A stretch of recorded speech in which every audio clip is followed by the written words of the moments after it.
Universal Epic Universe has seen quite a few major milestones in several areas of the park since we last checked in about 2 weeks ago.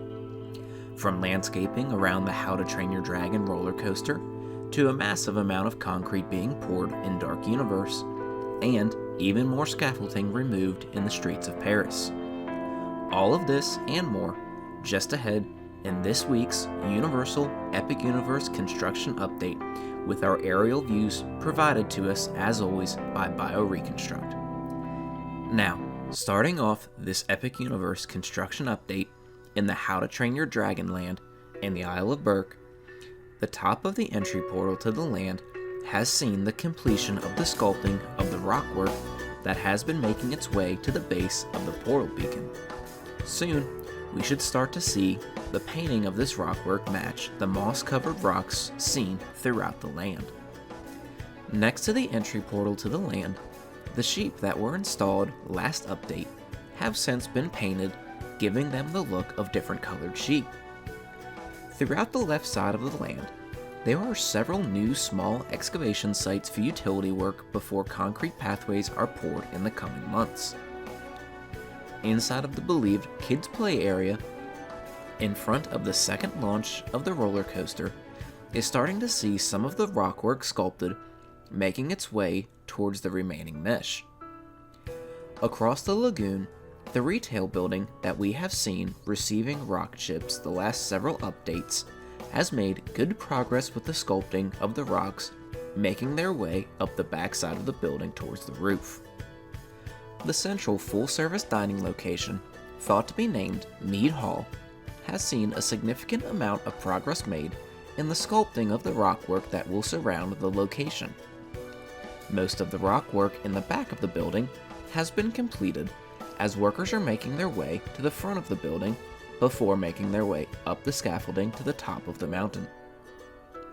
Just behind the spinning flat rides that have had more ride testing over the last several weeks is the large collection of scaffolding that we saw being constructed last update. This scaffolding is the beginning of the grandstands that the roller coaster will fly through, just as the dragons do in the movie. In the back of the How to Train Your Dragon land sits the load station for Hiccup's wing gliders, where the landscaping around the first launch of the coaster has seen tremendous progress and appears to be nearly complete, if not completed already. The trees that have been planted for some time have been complemented by small bushes, mulch, as well as grass, giving the entire area inside of the coaster tracks a fantastic look. Also, towards the back of the land sits the theater building, where more progress has been made on the steel framing that surrounds the entrance and the exit to the theater. Neighboring the theater is the Target boat ride named Fire Drill, where last update we saw the lagoon receive a bright white coating. Now, there is a dark blue coating, which is more than likely the final color of the lagoon. Work around the load station appears to be complete as well, since we can now see the conveyor system for the boats being exposed for the first time. In past updates, this conveyor has been covered to prevent any damage to the conveyor during overhead construction. Something else to note, just outside of the lagoon, are the archways that are between the lagoon and Spitfire Grill. It appears that these archways are creating some sort of a viewing area over the boat ride, signifying entrances and exits to this area. This could also become a seating area for guests that have just gotten food from Spitfire Grill. Speaking of Spitfire Grill, the tower on the left side of the building has been painted in a similar way to the portal beacon. Looking through the scaffolding, we can see the sculpting progress on the exterior of the dining location. On the ground next to the building, we can see a theming model that matches the sculpting seen through the scaffolding. This gives us an idea of the final look of the exterior of the building. Between Spitfire Grill and the entry portal, more trees have been planted, giving even more of a visual barrier from the How to Train Your Dragon land to Celestial Park. From the mythical land of How to Train Your Dragon, To the magical world of the new wizarding world of Harry Potter, there is just as much exciting visual progress that we are able to see this update. In front of the portal to the land, we can see more forms for the concrete courtyard have been placed, but no new concrete has been poured since we last checked in. Just behind the entry portal, as guests walk under the replica arch, concrete curbs can be seen on either side of the portal opening. We will have to keep our eyes on this change, since there is quite a lot of room in this area to fill in. My guess is that there will be a roundabout here to funnel guests from the portal to the arch, and from the arch to the exit of the land. Just past the replica arch inside of the streets of Paris, the scaffolding along this street has nearly been completely removed, giving us yet another street of facade to be able to view, and not just walls of scaffolding. Looking closely at these facades, we can see graphics painted onto the buildings that we did not see in previous areas of the land. Specifically, we can see flowers painted on one of the buildings, indicating that there will be a replica flower shop in the land. Inside of the intersection of the 5 streets, workers can be seen guiding a window into place along the rooftops, as they near completion of all of the rooftops. At the end of the street that has been exposed for quite some time, the monument at the end of the street is receiving detailed stonework, seen staged on the ground just to the side. It is still unknown what will be placed at the base of this monument. Does anyone have any guess? To me, it looks like the Fontaine Saint Michael found in Paris. Let me know in the comments what you think it could be, or wish it would be. Next to this monument, the scaffolding that was surrounding the entrance to the Ministry of Magic has now been removed, giving us our first look of the facade of the ministry. The preparation for the concrete streets continue, as we get closer to seeing the brick-lined streets for the first time. Directly across Celestial Park sits the land based off of Universal Monsters' Dark Universe, where we have a lot of newly revealed detail to go over since the last time we visited Epic Universe.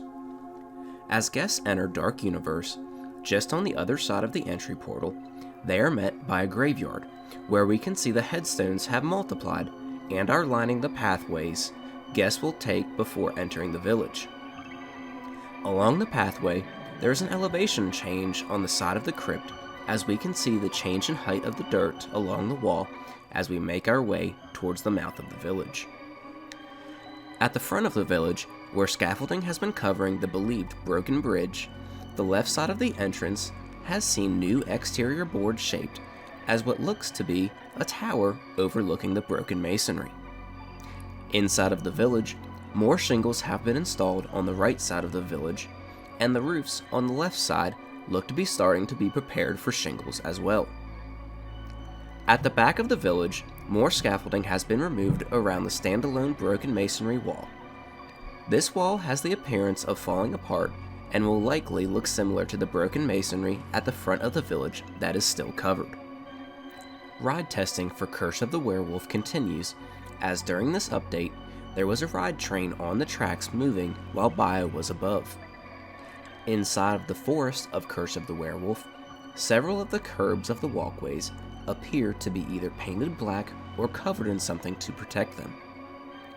All of the pathways that have been poured all around the backside of Dark Universe have since been covered in plywood to protect them from the construction. We can see more walkways being poured around DeLacy's snack stand, which is an extension from the pour that we saw outside of Burning Blades Tavern last time out. Between DeLacy's and the manor of the feature ride, there has been a new tree planted, giving it an overgrown look. The manor itself continues to receive work on the side tower and entrance bridge. In the overflow queue area of the feature ride, the concrete that we expected to be poured any day has exploded since our last update, covering the entire queue area. There is no obvious pathway seen in the queue area, so I expect that chain and poles will create the winding queue area seen like in Gringotts in Universal Studios. More trees have been planted just outside of the queue area walls as well, indicating that we are nearing the completion of exterior work of this part of the park. Behind Burning Blades Tavern, the back-of-house building has had its initial roof completed, as well as several other steel pieces added to the walls in preparation for the walls to be added. Next door to Dark Universe sits Super Nintendo World and the Mushroom Kingdom, where a couple of new developments have occurred since last time out. All throughout the Mushroom Kingdom, there is a maze of electrical conduit being ran connecting all sorts of different items around the land. This conduit can be seen being covered by dense foam before later being covered in concrete. There are a few different bare frames exposed towards Yoshi's Adventure, where moving theming elements will be installed later on. On Mount Beanpole itself, even more themed elements have been installed since the last time we checked in. Over at Bowser's Fortress, the tallest turrets of his lair are starting to be framed at the top in preparation for the oversized blocks similar to the ones found in Universal Hollywood. Behind the Mushroom Kingdom, in Donkey Kong Country, there is a new foundation that has appeared near the entrance to the land.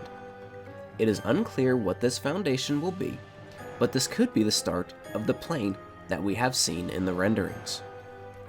Inside of the coaster tracks, where we have been seeing the sculpting of rocks, the sculpting looks nearly complete, as there are coverings on the coaster tracks to prevent any unwanted concrete on the tracks. We should soon start to see those rocks being painted to match the theming of the rest of the coaster. The oversized block wall on the coaster building continues to get plants added to the wall as we start to see less and less elements on the ground to be installed. Between the two large sections of completed wall, we can see workers starting to install new framing for theming that will cover up the large gap between wall segments. Next to the blue block wall, where the coaster makes a 180, decorative trestles are being added to the coaster base to give it the train car look that this coaster is going for. As we exit Super Nintendo World and make our way back into Celestial Park, the Helios Grand Hotel continues to make good progress as we get closer to its opening date, which is still to be announced with the opening of Epic Universe. In front of the hotel, opposite to the park, the bus stops have been installed just outside of the resort's pool area. These bus stops match the ones seen in the renderings that Universal released last month. The facade of the hotel is nearly to the rooftop, where the bar and lounge and ballroom are located. It appears that the walls are on the last level before we start to see the rooftop items walled in. The steel dome front and center of the hotel appears to have all of the main ribs installed. We can still see gaps in the horizontal supports every other rib, so we should start to see those supports installed one by one in the coming weeks before the glass eventually encloses the dome. As we make our way from the dedicated entrance from the Helios Grand Hotel into Epic Universe, the rock work that we saw started last update has since been sculpted, and it's making its way from the pathway guests use walking around the main fountain all the way into the fountain itself. Looking at the renderings that were released, it is believed that this will be another waterfall, looking as though it is feeding the main fountain. Inside of the fountain basin, we can see water nozzles and pumps being added in certain spots of the fountain. Around the main fountain, there has been more work done in the seating area, as well as a new concrete form surrounding the entire fountain.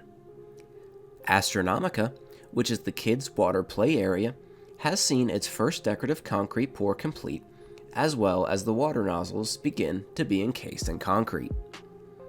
Astronomica has had a front row seat to some of the largest progress being made in Epic Universe over the last 2 weeks at Constellation Carousel. The ride platform appears to be 100% installed inside of the main dome. The 3 small circles inside of the main ride platform spin, while the main platform spins as well, seen in the renderings released by Universal. On the top of the punt room, we can see concrete forms for the entrance and exit to the carousel taking shape. Inside of the basin of the water feature that Constellation Carousel overlooks, it appears that a thin layer of dark blue paint or tile has been added to the top of the wall. The same color can be seen in the basin that is underneath of the Atlantic restaurant. Under Atlantic, there is a lighter blue being added under the dark blue, seen where the workers are near the bridge separating the first and second water feature. Rockwork at the base of Starfall Racers continues to make elegant progress as the satellite rock features between the coaster tracks have been sculpted completely, awaiting paint. At the base of the Comet, at the front of the load station, we can see some of the rockwork here beginning to receive its paint.